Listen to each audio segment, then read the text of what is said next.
Welcome to this 7th video in the Rxindi tutorial series. In this video, we'll explain how you can show and hide frames and change styles in your document by using action statements. The action statement can perform a number of dynamic action types on your document.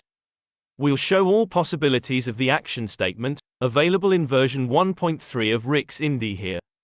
If you have a newer version, then even more action types may be available to you. Be sure to check the manual. First, let's have a look on how we can show and hide frames. Here we have a template with 3 frames, but only 2 are visible right now. In the top frame, we will write statements that will hide one of the frames and show the other. For this, we start with a placeholder and now use the action statement. The action statement needs an argument that tells it what action to perform. The action type is a predefined set of commands. The command for hiding a frame is hide. Now we need to tell it what to hide. We do this by providing a target as second argument. This target is the name of the frame we want to hide. For more information on targets, please watch part 2 of this tutorial series. Note that the target is optional. If you don't supply it, then the hide action type will hide the frame the statement is in. Next, we want to reveal a frame that is currently hidden. So let's add another action. The action type for this is show. We'll target the currently hidden frame for this. Let's try this out. And there we go. Actions in action. Note here that we provided no condition for the actions. Typically, you would want certain actions only to be executed based on a particular value in the data. To do this, you simply put an if statement around the action. Actions by themselves will always run, if not blocked explicitly by a false condition of an if statement. Let's have a look at another action type. Say that we want to change the object style of a frame. For instance, its background and border.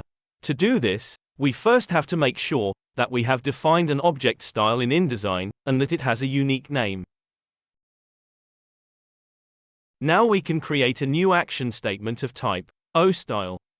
This action type takes an action parameter, which is different from a statement argument. Action type parameters are specified by typing a colon character and then the parameter name. In this case, the object style to apply. In this example, we want to change the style of the current frame. But you can also target a different frame by supplying the frame name as a statement argument. Let's process. Neat. Next, let's apply some text styling. For this, InDesign has character and paragraph styles available. You can change both by using the action statement. To change the style of a paragraph, we use the action type pstyle. Let's change it here to introduction.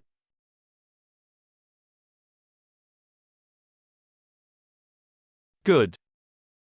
The action for character styles is cstyle. How this works is that it sets the next character style for any content following it. So if you apply the style and then output new content, you will see that the style is applied.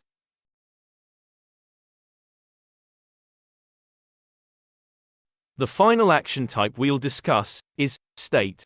With this you can change the current state of a multi-state object. Multi-state objects are a rather advanced topic, even for many InDesign veterans. Unfortunately, we cannot go into too much detail here. Please have a look in the InDesign documentation if you want to know more about them. We'll just briefly show how you can use the state action type. Here we have a multi-state object with states open and closed. The current state is closed. Now, with the action type state and parameter open, we can change its state.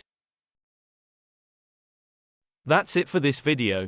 Actions are a powerful tool that allow you to change designs on the fly. For more information, please have a look at the Rxindi manual, link in the description. Thank you for watching, and goodbye.